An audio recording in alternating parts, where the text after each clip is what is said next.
Undisputed. Playoff Jimmy Buckets is in full effect. Good morning, everybody. Welcome into Undisputed. I'm Jen Hale here with Skip Bayless and Shannon Sharp. How are we today, gentlemen? Good morning. No, Skip. No, Al Horford. No Marcus Smart. You're going to take a case after that. I tried to warn you, and you gave me the, I saw you coming. No, you didn't. You fell right into my game one trap, and I won another case of diet. With no Skip. No Al Horford, no Marcus Smart. You're going to take that.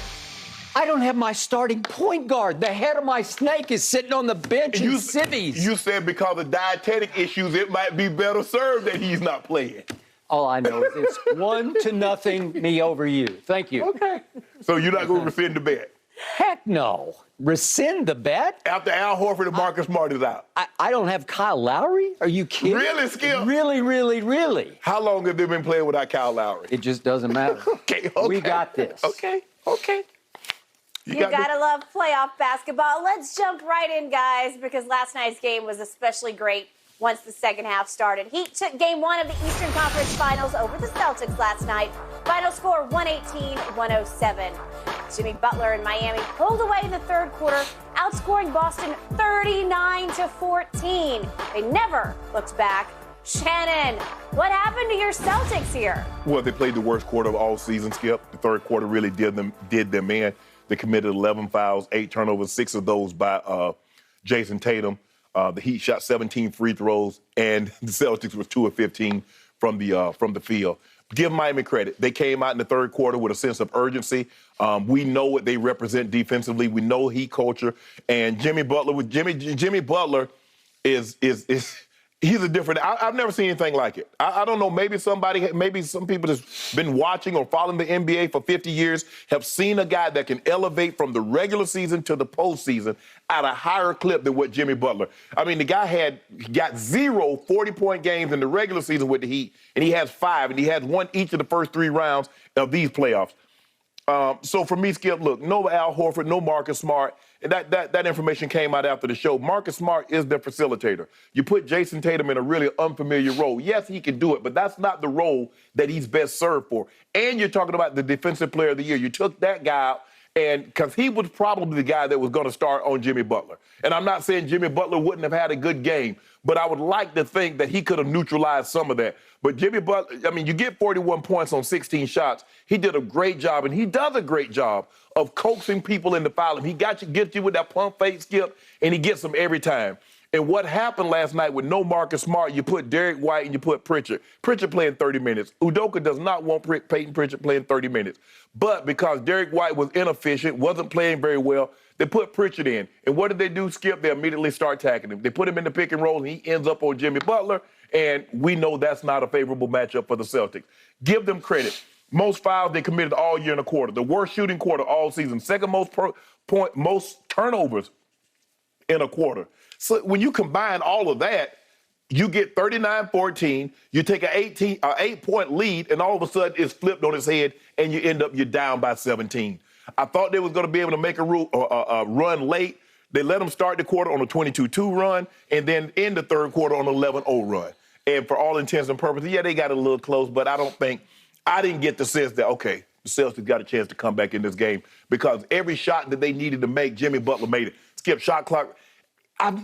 He did this to the Lakers in the bubble. Skip, remember the shot clock started running down, and he'll elevate and boom. As soon as you start to get close, and boom, he does it again.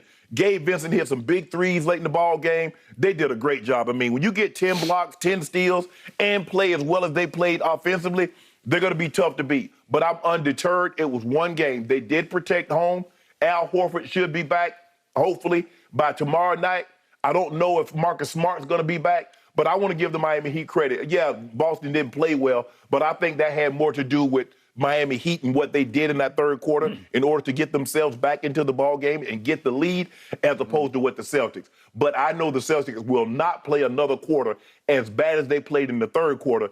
and I like my chances. As a matter of fact, I want me a case right now on game 2. Done. Thank you very much. Would you like 2 cases on game 2? No, I'm just going to hold this. Oh, if somebody doesn't have the courage of somebody's convictions. I just want to get somebody talks big, bold, and bad, and then says, "No, I just want one." I just want the case that I love. 2 cases that right here, right now. Of. Swindled you out of. Jacob, you should say, you know what?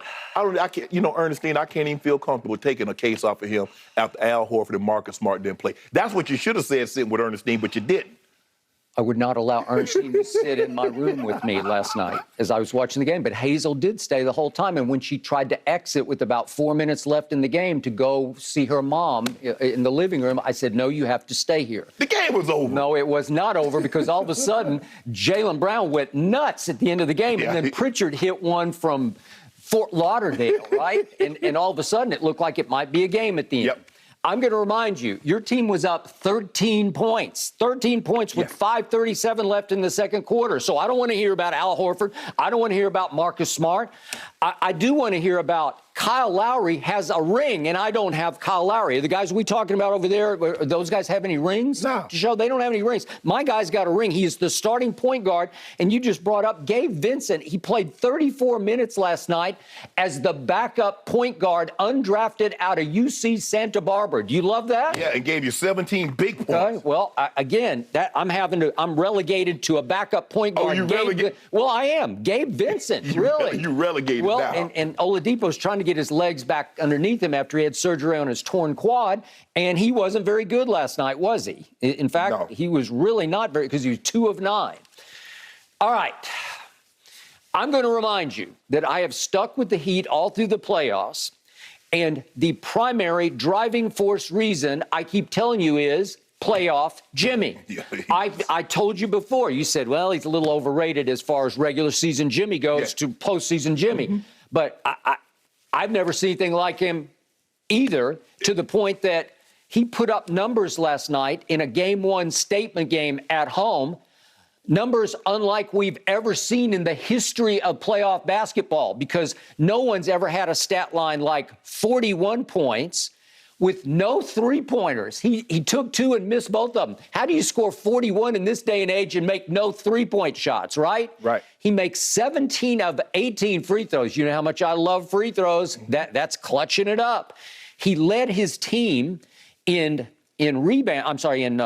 assists. He didn't lead in rebounds because he did. He did led by 1 over Tyler Hero. He did. So he led his team in rebounds and assists with 5. And he had 4 steals, which also led his team. And he had 3 block shots, which was just 1 short of what Bam did, because Bam had 4 block shots. Right. And the stat I loved the most was he had only 2 turnovers. He's got the ball in his hands a whole lot with the shot clock winding down. Yes. And there's trouble ahead. And he did not turn the basketball over. Meanwhile, somebody on the other team that I kept hearing was a superstar.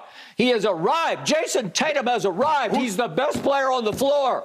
I said that, but I have not called Jason Tatum a superstar. I said he's a star. Well, a lot of other people have. But he's knocking on the superstar. He's knocking on the door. And I will give you this: he put up superstar numbers in the first half. He had 21 points. Yes. But he winds up with 7 turnovers because in the third quarter he had 6. He was awful. 6 turnovers in the third quarter. He was awful. Really.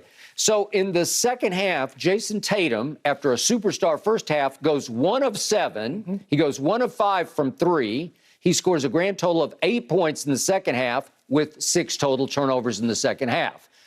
Not superstar numbers. When you needed him most, he gave you the least. Right. Correct? Yep. Okay. So now we step back from this game, and what have I also told you?